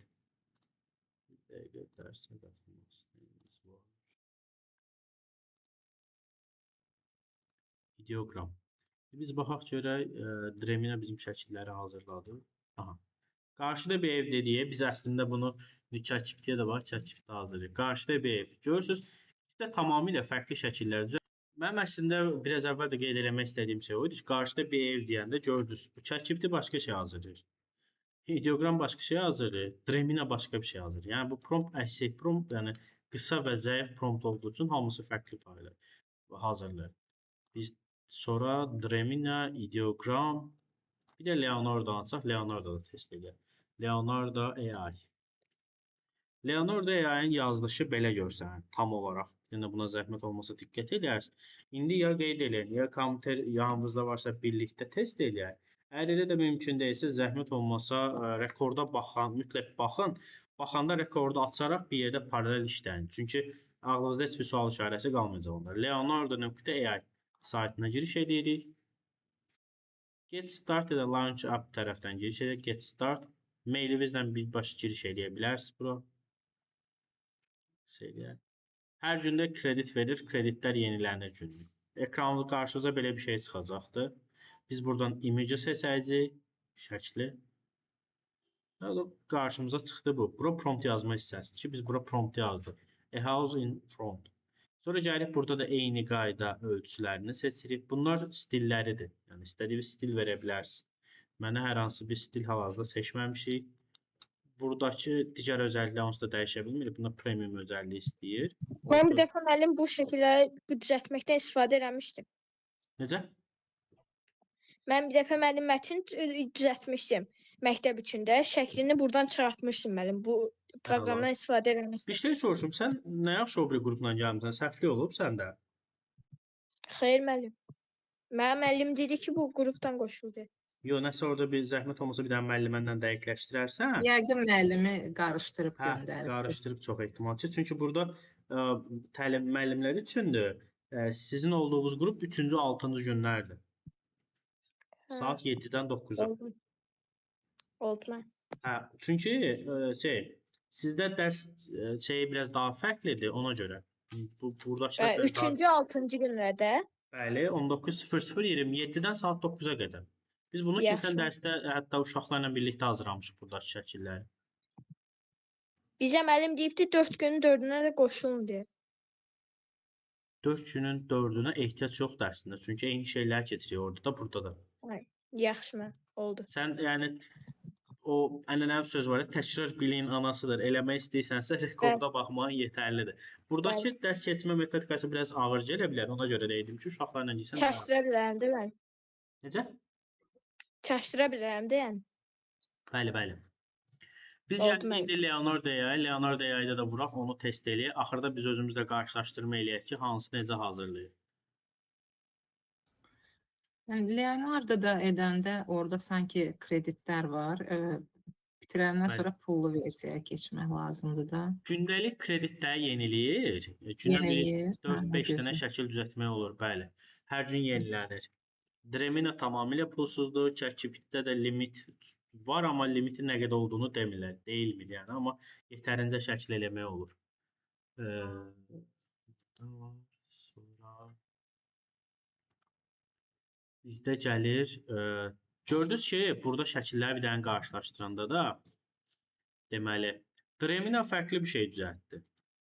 ChatGPT tamamilə fərqli ev düzəltdi. Leonardo fərqli ev düzəltdi. Çünki yəni bizim yazdığımız prompt təkmilləşdirilmiş bir prompt deyildi. Yəni zəif bir prompt idi. İndi bunu biraz daha təkmilləşdirilmiş versiyası ilə yazaq. Hətta bunun axırına bir dənə aynı stildə əlavə eləyək. Giririk. Nə? Axırına da yazaq ki, Pixar style. Yəni Pixar dediyimiz ya da animasiya style yaza bilərsiniz. Bunu götürdük, kopyaladıq. Çünki ingilis dilində olmalıdır bütün promptlar. İndi hamısına bir-bir vuraq, yoxlayaq. Bu ChatGPT hazırlasın, baxaq. Paralelində vuraq. Dremini hazırlasın. Sonra vuraq. Leonardo hazırlasın. Və indi qarşılaşdıraq ki, animasiya tərzindən hansı daha yaxşı hazırlayacaq bizə. Onunla elə siz də mütləq evdə bunların hamısını test eləməlisiniz ki, Leonardo ChatGPT hələ hazırlayır. Dremina hazırlayır. Ümid müəllim, hazırladığımızı buradan chatdan necə göndərə bilərik Dreminada məsələn? Ancaq mətn götürür, elə bil buranın chat hissəsi. Chat hissəsi bəli. WhatsApp-da qrupda varsa göndərə bilərsiniz. Qrupda varsa göndərə bilərsiniz. Birbaşa baxaq WhatsApp-dan. Buradan birbaşa endiririk, download. Və görürsünüz ki, animasiya stilini tamamilə fərqli verildi. İndi bu Leonardo-dan hazırladıq. İndi ChatGPT hazırlasın Dremina. Dremina hazırlasın. Bu Dremina'nı hazırladı. Yəni ətraflı biraz prompt verəndə şəkillər demək olar ki, bir-birinə bənzər olur. Fikir verirsiniz. Bu biraz rəng tonlarında fərq var. Demək olar ki, eyni şəkillərdir. Bir dənə ChatGPT hazırlasın, baxaq. Burada məqsəd odur ki, biz promptu nə qədər ətraflı versə, əslində şəkil o qədər ətraflı alınacaqdır və istəyimizə uyğun alınacaqdır. Biz bunu məsələn axırına bir dənə yazdıq dediyə stil. Stil olaraq bir dəfə yazdıq ki, Pixar, yəni animasiya stilində düzəlt. Şəkli bizim üçün elədi animasiya. Onu axırına Pixar yox, realistik yazsaq, şəkil o digər belə deyək, bu bir şəklin olduğu kimi realist olacaq. Buna baxanda görürsünüz realist bir şəkil. Bu realist bir şəkil. Bu da ChatGPT-nin hazırladığı. Bu Leonardo-nun hazırladığı. Bu Dremina'nın hazırladığı. Bu da ChatGPT-nin. Amma mənə hələ də elə gəlir ki, animasiya şəkli olaraq düzəltməkdə ən yaxşısı Leonardo-dur ki, Leonardo birbaşa Mənim ümumi qrupumuza atdım. tamam. Dreminada hazırlamışdım. Elə ilk promptu təkmilləşdirmədim. Elə ilk promptdan verdi vəziyyəti.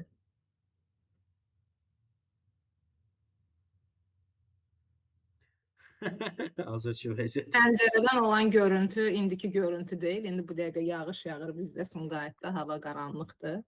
Amma yenə də Yo, amma burada biz necə? Əslində dəyərləndirmə mən deyim ki, belə olmalıdır. İlkin demək istəyirəm ki, daha realistik olmaq üçün bizim vəziyyəti də yazmaq olardı. Hamısı ola bilər. Amma mətbəx oxşuyur, mətbəxin vəziyyəti oxşuyur. Bu dəqiqə bu hal-hazırdakı amma ilkin yoxlamalar üçün məncə şəkil çox qəşəngdir. Hə. Bir də Yəni əsas təsəvvür edin ki, bu dəqiqə qadın müəllimlər işdən gəlib, evin vəziyyəti dərsə qoşulur. Bu hamısı burada. Yoxsa biz burada o qədər səsli küylü olardı elə şagirdlərimiz kimi. Nə bilim, bəlkə danışaq vaxtda bir güncəlləmə eləyək, belə elə vaxt olsun ki, səsli küylü olaq bizdə.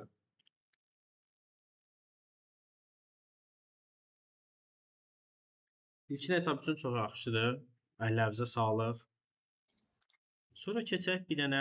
Bu arada promptları birbaşa biz ChatGPT-dən də ala bilərik. Yəni necə bir şəkil yaratmaq istəyiriksə. Sən baxaq.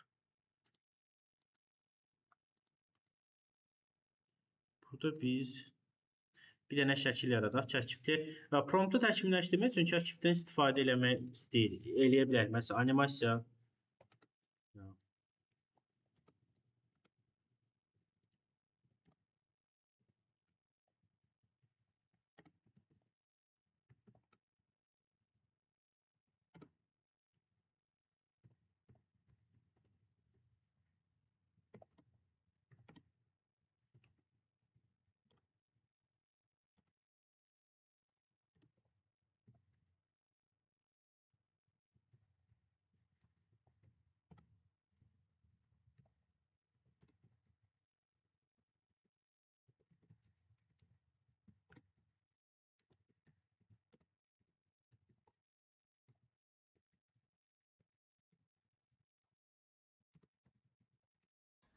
Ümid bəy, deməli bu təlimatda proqramların adları verilibdir uşaqlar üçün. Oradan Leonardo-nu qeyd eləyiblər.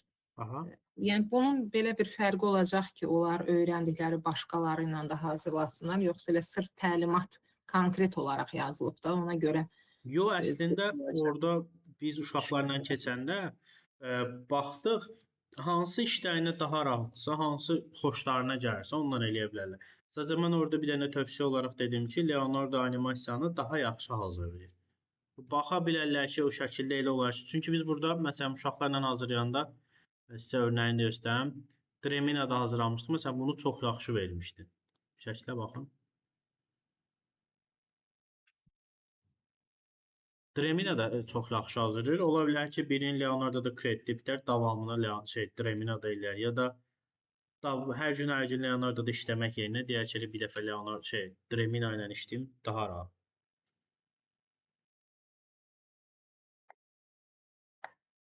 Bu həmin yəni istəklərinə uyğun. Məsələn, ChatGPT-yə yaratmaq istədiyimi təsvir edirəm, özü ətraflı verəcək. Dərs rəsm dərsidir.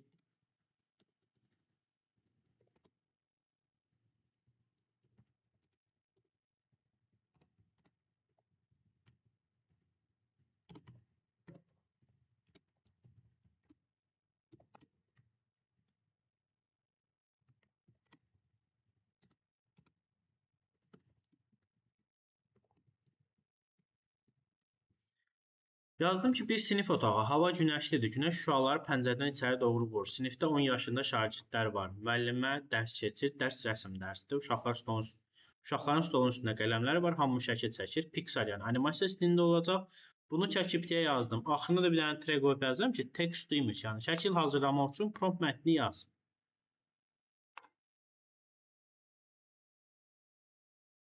O, ora biraz əlavələr də elə şəkli tam təkmilləşdirir.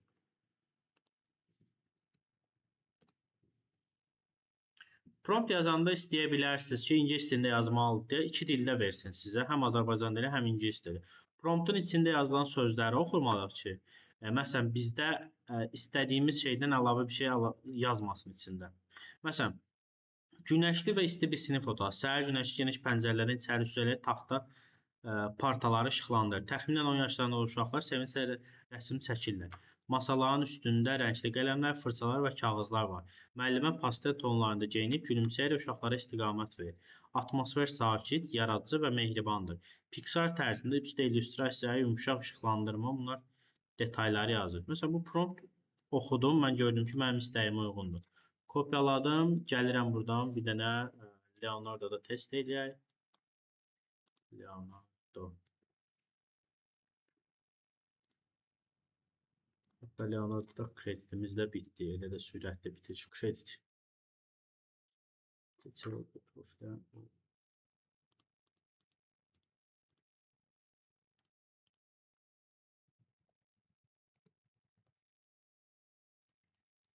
Profilimdən davam edeyim. Onun da əldə bir neçə mailin olmağı daha yaxşıdır ki, kredit bitdikcə dəyişdirib istifadə etmək üçün.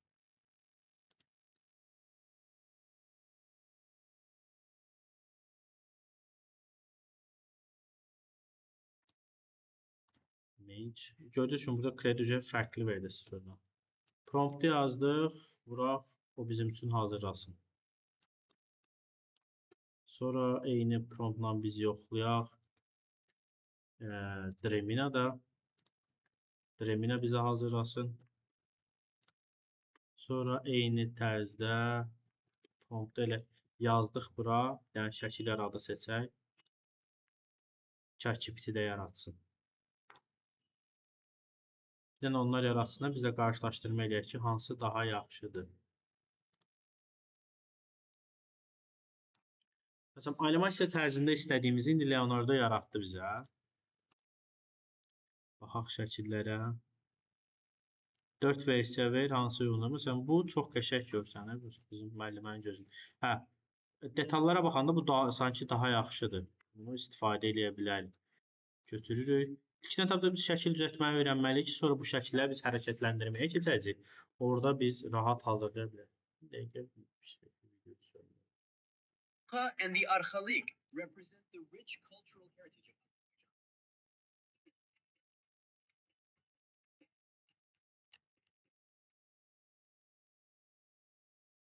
Zeynəb xanım bizə hətta biz şəkli öyrənib video düzəldib atıbdı. Zeynəb xanım ilkin şeylər üçün çox yaxşıdır. Sadəcə məsələn fikir versə burada dialoqu Azərbaycan dilində verə bilmirik. İndi biz onu da öyrənərik ki, dərs boyu ki, orada düzgün video hazırlamaq necə olacaq. Yəni baxaq Dremina da hazırlasın. Məsələn bu şəkil də çox yaxşıdır. İşte burada bu qaralama ilə bu şəkil çəkə bilmirmiş kimi. Məsələn, bu şəkli biz gördük ki, Dremina daha yaxşı hazırladı sanki. Ondan elə deyirəm ki, yəni spesifik olaraq biri ilə işləməyə onsuz da ehtiyac yoxdur. Və paralelində Leonardo bəzən yəni kredit tez bitir deyə bizə çətinlik yarada bilir. Ona görə Dremina ilə birbaşa rahat işləyə bilərik. Və ödənişsiz, limitsiz, rahat istifadə edək.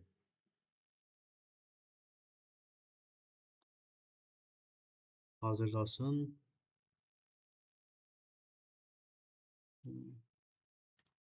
Biz burada əsasən animasiya üzrəyik. Ağlınızda hər hansı bir şəkil düzəltmək istəyiniz varsa yaza bilərsiniz, bildirə bilərsiniz. Sizin istəyiniz əsasında bir dənə şəkil düzəldək.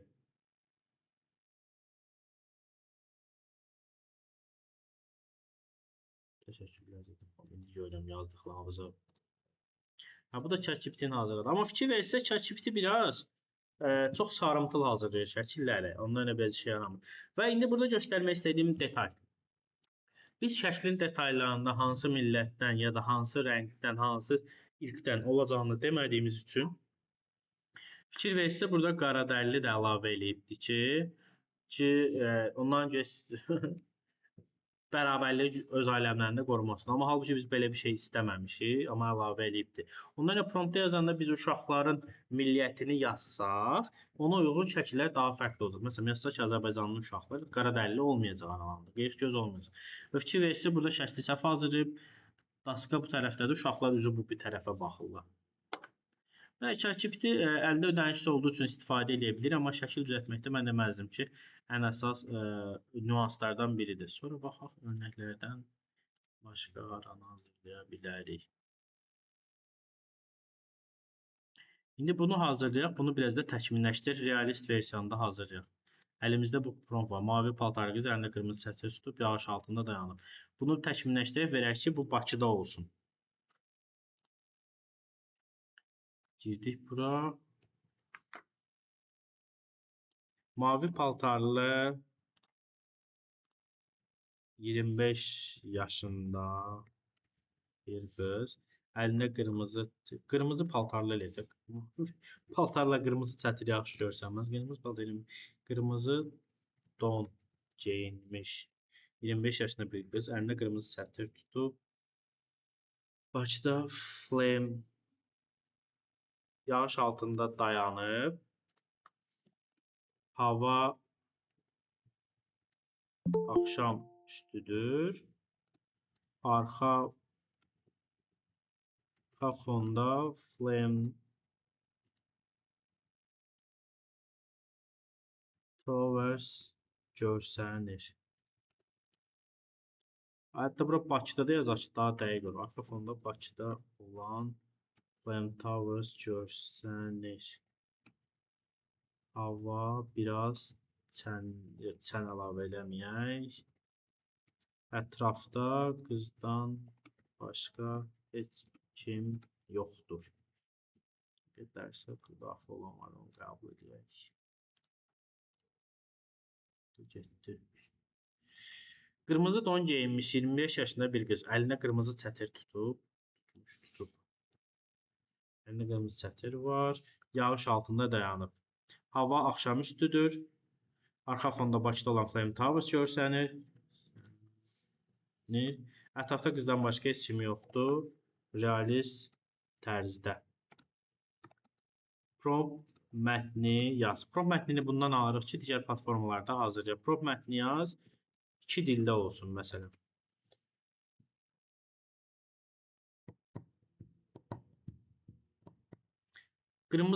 İndi prompt mətnini yazdı. Biz də prompt mətninə baxırıq. Əgər uyğundursa bizə istifadə eləyirik. Keçək buna indi görək prompt mətnində bizə nə yazıb. Qırmızı don geyinmiş 25 yaşında bir qız axşamüstü yağan yağış altında tək dayanıb. Əlində qırmızı çətir tutur.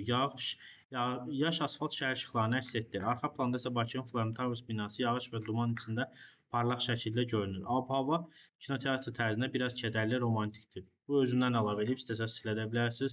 Realist üslubda yağış damlalarının, nəm torpağın və parça hərəkətinin detallı təsviri dərinlik effekti. Mesela bu promptu götürdük. Böyle birini burada hazırlayaq. Görsel oluştur. ChatGPT birini hazırlasın. Biz birini hazırlayaq Dremina da. Birini də Leonardo-da zəhmət olmasa. Birini də indi hazırlayacağıq Leonardo-da. Ölçüsünü dəyişim səhv qalıb Leonardo-da. Burada bir göstərmək istədiyim şey var ki, platformaların hamısı Bakını tanımır. İndi özümüz də görəcəyik. Görürsünüz, şəkil çox mükəmməldir, amma Flame Towers o deyil. Çünki Leonardo Azərbaycanla əlaqəli heç yeri tanımır. Bu şəkli hazırlama məqsədim əslində onu göstərməkdir. Bakı ilə əlaqəli tanınan yerləri mən sizə sayım. Çünki hazırlamaq istəyəndə deyə bilərsiniz ki, hazırlamır. Bakıdan 3 yer tanınır, onu da sadəcə ChatGPT tanıyır. Bir, Flame Towers tanıyır. Onu da ChatGPT-nin özü tanıyır. Sonra Qız Qalasını və daha sonra Heydər Əliyev mərkəzini. Sadəcə bu üçünü ChatGPT tanıyır. Amma digər platformalardan bəziləri Flame Towers tanıyır ki, Leonardo ona daxildir. Bu bir növ İstanbuldakı bir məscidə oxşuyur. Şəklin estetiyi çox yaxşıdır. Ona bir söz yox. Şəkli qəşəng düzəldim. Amma gördüyümüz kimi Flame Towers deyil. Bakını onda şərq ölkəsi kimi verir də, məscid veribsə, minarələr veribsə. Əslində Bakını biraz şərq, çünki biz köhnə şəkillər hazırlayanda orada biraz Bakını biraz İranımsı da göstərə bilir. Azərbaycanlı insan hazırlamaq istəyəndə, məsələn 1950-1960-dan əlaqəli tonda bir şəkil hazırlamaq istəyirsə, 100% oğlanlar, kişilər saqqallı, qadınlar başmaqlı verir.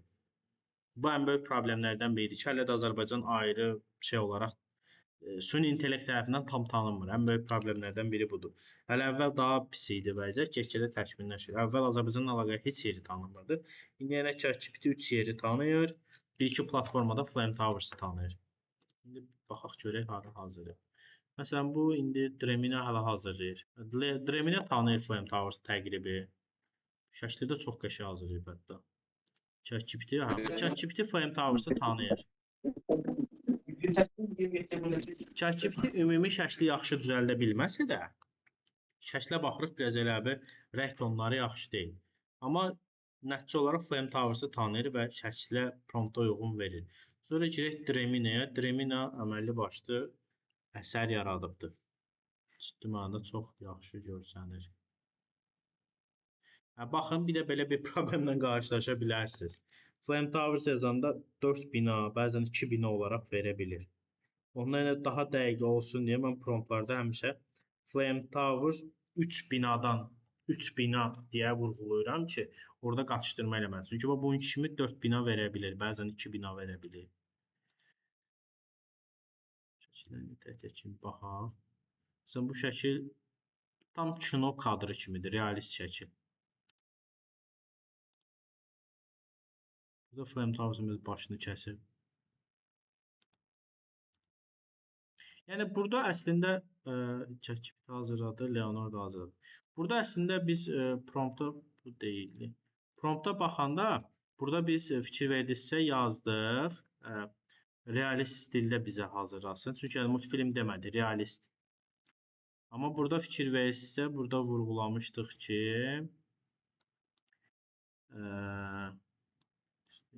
Pixar, yəni animasiya stilində. Bu bizim stilimizi verdi. Və stillər olandan sonra şəkillərdəki bir dənə sözün elədiyi fərqliyi görürük ki, biri realist hazırlayır, biri animasiya hazırlayır. Sonra keçək başqa bir şəkil hazırlayaq. İndi biz bu şəkli, hətta biraz əvvəl hazırladığımız şəkli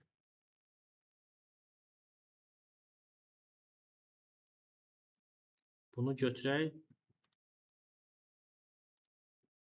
Biraz əvvəl uşaqları hazırlamışdıq. Bunu götürək, indi realist tərzdə hazırlayaq.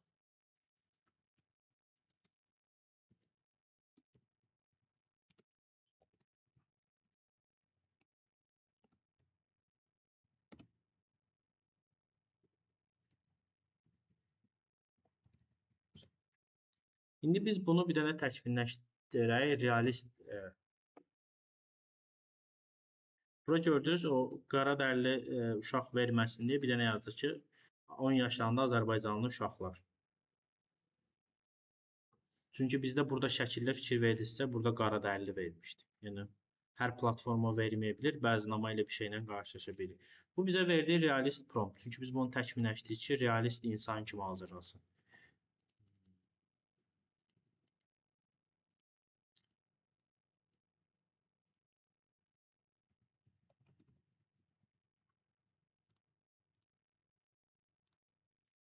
O şəkli hazırlasın bizə. Sonra biz eyni promptu götürək.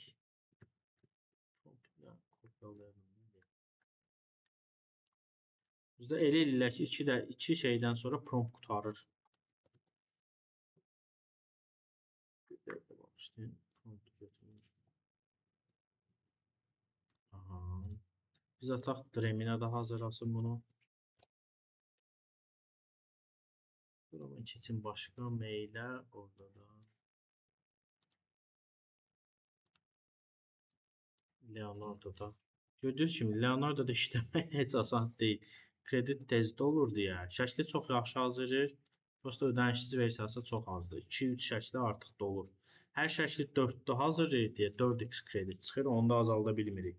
Onu da azaltmaq üçün onun üçün də premium istəyir.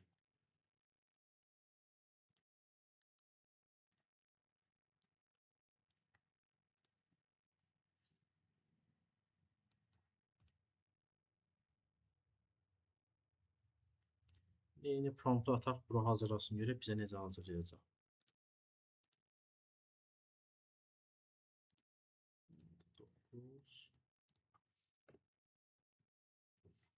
Atmosferi də verdik. İndi hamısı hazırlasın, qarşılaşdıraq görək hamısı necə hazırlayır.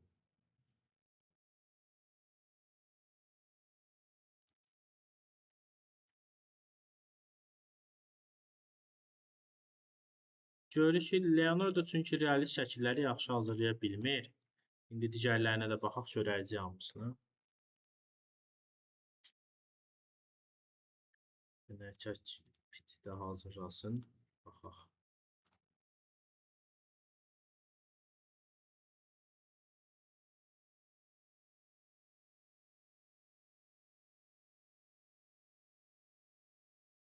ChatGPT də hazırlayıb. ChatGPT yəni belə da deyilə biləcək tərzdə hazırlayır.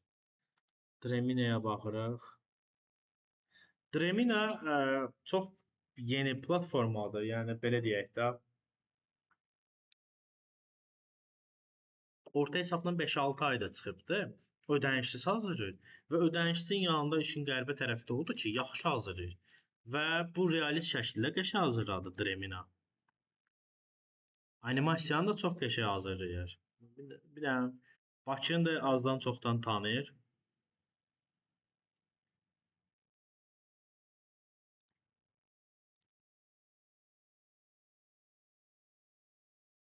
Mən gəldim ki, məsələn, bu uğurlu şəkildir. Bunu istifadə eləmək olar. Və burada vurğuladığımız şey əslində ondan ibarət ki, buradakı xarakterlər artıq yəni Azərbaycanlı uşaqlara oxşuyurlar.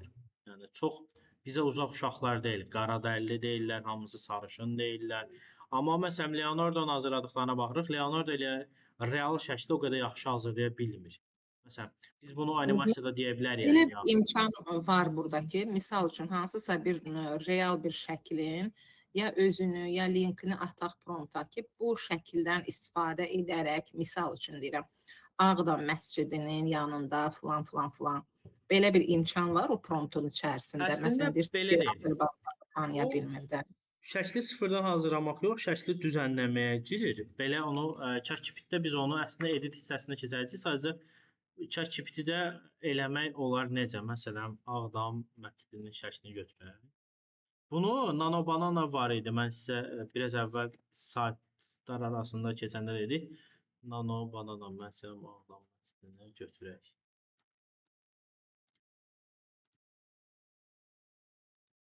Məsələn, sonra kimi götürək? Sən bura bir şey əlavə eləməkdən yerinə mən şəkildə düzənləmə eləyim də. Belə göstərim sizə. Bunu Nano Banana ən yaxşısı nə edir? Sadəcə biz başqa platforma ilə ChatGPT ilə yoxlayaq. Bunu götürək. Bir dənə bunun üstündə dəyişiklik eləmək istəyir və ya ikinci bir şəkil mətn mövzusu biraz həssas mövzudur. Bunun üstündə çox eləyə bilmirik. Məsələn, qız qalasını götürək. Siz onu istədiyiniz şeyə dəyişdirə bilərsiniz sonra qız qalasını. Bizdə də qız qalasının şəkillərinin heç birini yaxşı çəkməyiblər elə bir. Çox qəribə bir nüans var. Şəkli götürdük. Burada. ChatGPT-yə gəlirik. Şəkli yükləyirik. Şəkli məsələn düzənləmək istəyirdi. Burada prosta onu vurğulamaq. Şəklin orijinallığı və perspektivini pozmadan məsələn yazaq ki, havanı qaranlıq et. Ulduzlar yazmayaq da. Şəhərin işıqları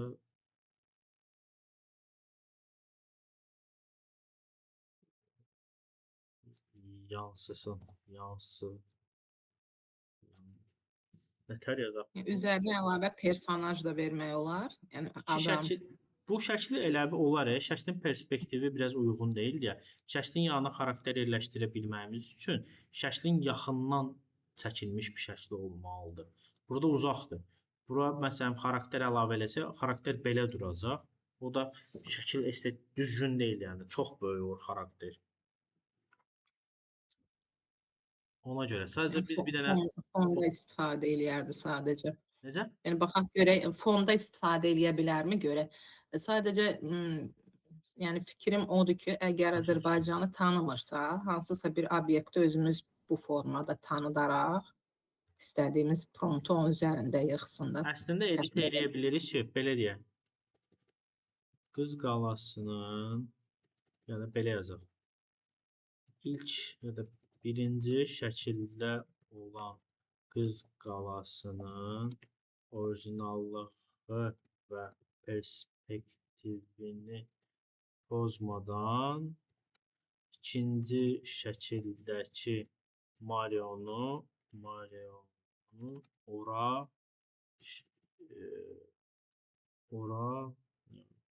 qız qalasının qarşısına uyğunlaşdır. Yerləşdir ya da orada olsun demək yerinə uyğunlaşdır sözünü seçirik. Səbəbi nədir? Uyğunlaşdır deyəndə şəkli ona görə uyğunlaşdırır. Yerləşdir deyəndə birbaşa kölgəsiz verir. Amma bunu ChatGPT belə deyək də yaxşı eləyə bilmir. Bunu biz Nano Banana'da öyrənəcəyik ki, necə eləyə bilərik ki, biz onu normalda indi hal-hazırda şirkətdə işlərdə istifadə edirik ki, siz dediyiniz nüansla. Bizdə real estate-lər var, məsələn də Marina var, Arabel Sanchez var. Sibrizdə biz oranın layihələrini işləyirik. Məsələn, orada bizə bina verirlər. Binada teksturasında, daşlarda bir qram pozulma olmadan biz ora ailələr əlavə edirik, maşın əlavə edirik, havanı qaranlıq edirik, yağış yağdırırıq, qış edirik, payız edirik. Sıfır pozulma ilə onları eləyə bilirik. Prosta onu ChatGPT yaxşı eləmir. Onu Nano Banana'dan keçəndə mən sizə ətraflı məlumat verəcəm. Sadəcə ChatGPT-yə bunu verdik. Yenə də bir baxarıq görək nə dərəcədə eləyir. Biz də birlikdə test elədik. Sonra gəlir dərslə əlaqəli belə bir nüans var. Ən əsas yadımızda saxlamalı olduğumuz şeylərdən biridir ki, insanlar bəzi mövzulara səhv başa düşürlər. Deyirlər ki, süni intellekt hər şeyi sıfırdan yaradır. Süni intellekt şəkli özü düşünmür. Gördüyümüz kimi şəkli biz düşünürük. Süni intellekt yaradıcı deyil. Sadəcə bir icraçıdır və bizim istifadə edəcəyimiz hər hansı bir Photoshop kimi dizayn proqramı kimidir. Və süni intellekt təfərrüatı sevir. Nə qədər çox detal versək, o qədər yaxşı işimizə yarayır. Tekstu image-dən işləyə bilmək bizə əsas 3 dənə bir şey verir ki, sürətli, istədiyimiz şeyi tez həyata keçirə bilirik şəkil olaraq. Və təxəyyülün vizuallaşması deyəndə heç vaxt düşünüb reallaşdıra bilmədiyimiz şəkillər süni intellektdən eləyə bilirik. Məsələn, Bakını topik füturistik şəkildə düzəldə bilirik. Bakıda eləyə bilirik ki, hava balonu Bakının səmalarında uçur. Və resurssuz yazıq dedim, fotoqraf, dizayner, model və lokasiya olmadan istədiyimiz hər şeyi düzəldə bilirik. Yenə biz bu ChatGPT-yə baxsın. Aha, belə elədi. Amma fikir versə biraz dəyişiklik eləyib Qız qalası bu.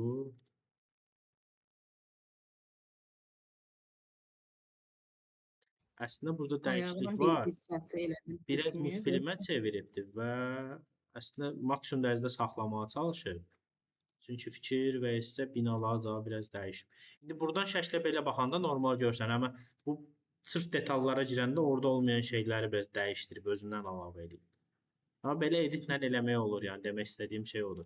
Biz amma bunu Nano Banana hissəsində tam ətraflı keçəcəyik, öyrənəcəyik. Orada Nano Banana ilə işləmək bizim üçün daha rahat və daha asan olacaq. Ümid müəllim, Buyurun. videonu süni intellektlə yaradanda ki, orada da personajlarımız var. Ona ehtiyac var ki, belə əvvəl şəkil olaraq yaradaq, o personaj promptları verək, şəkili daha təkmil yaradaq. Sonra o obrazlar ki, yaranıb, onu videoya əlavələr eləyək ki, o video bizim hər məqam biz istəyən kimi də əvvəldən olsun. Yoxsa elə videonun promptunda da bu cür detallı, uzun-uzadı yazmalıyıq. Yox, əslində videonun hazırlama məntiqi şəkildən tamamilə fərqlidir. Onu biz video keçəndə ətraflı mən sizə bildirəcəm, amma daha Tamam. çox videoların hamısı şəkil üzərindən hazırlanır. Hə, yəni ona görə birinci şəkili bilmək Bəli, bəli. lazımdır. Bəli. Yəni daha detallı istəyiriksə. Bəli, istədiyimiz şey istəyirsə. Hı. Bugünkü dərsin sonuna gəldik. Mən yenə rekordu, yəni YouTube evləndən sonra çox ehtimal ki, gecə ya da sabah göndərəcəm, paylaşacağım sizlərlə. Sualınız olsa dərsə baxandan sonra da bildirə bilərsiniz. Bir də tapşırıqlar olacaq şəkillər hazırlamaqla əlaqəli. Onu da mən sabah sizə göndərəcəm. Növbəti dərsdə görüşənədək sağ olun, özünüzə yaxşı baxın. Çox sağ olun Ümid müəllim, səbirlə Sağ olun. hamısını cavablandırdınız. Var olun. Sağ olun.